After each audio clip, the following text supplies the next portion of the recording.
The squabbling Nats are set to decide between John Swinney and Kate Forbes as the battle for the soul of the party, and the keys to Butte House, sparks into infighting once again. The SNP is plunging deeper into civil war as Kate Forbes refused to rule out running against John Swinney to become the party's new leader. Following Humza Yousaf's decision to quit the role on Monday, speculation has been rife as to who will take over in charge of the crisis-hit nationalist organization.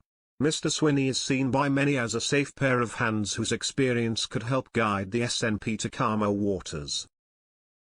However, others see him as something of a Sturgeon apologist, whereas Ms. Forbes is seen as representing a fresh start after nearly 2 decades in power and a return to the party's socially conservative roots. Mr. Yousaf stood down as First Minister days after he scrapped the controversial Butte House agreement which had given the Scottish Greens a power share at Holyrood. The move left the SNP without a majority, and over the weekend it became clear he could not continue in the post. Despite senior party figures preferring Mr. Swinney as his successor, neither he nor Ms. Forbes have yet to formally announce their candidacy. Speaking to Sky News on Tuesday, Ms. Forbes admitted she was seriously considering standing, claiming there is a groundswell of support for her. She admitted, "I am not ruling myself out. I am still considering all the options, but I also know that there is a lot of support for me across the country and across the party, and last year proved that. What is key now is to think about what the next few months hold and to ensure that the party is able to move forward, to fight that election and to ensure we have the trust of the people."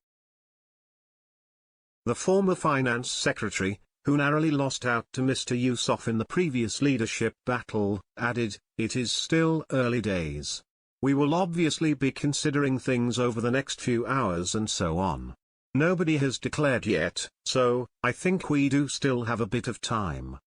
Ms. Forbes continued, "I think, for me, it's clear, I have a groundswell of support amongst the party. That was clear from the last contest, and clearly, we need to weigh up what is in the best interests of the party, the country and my family.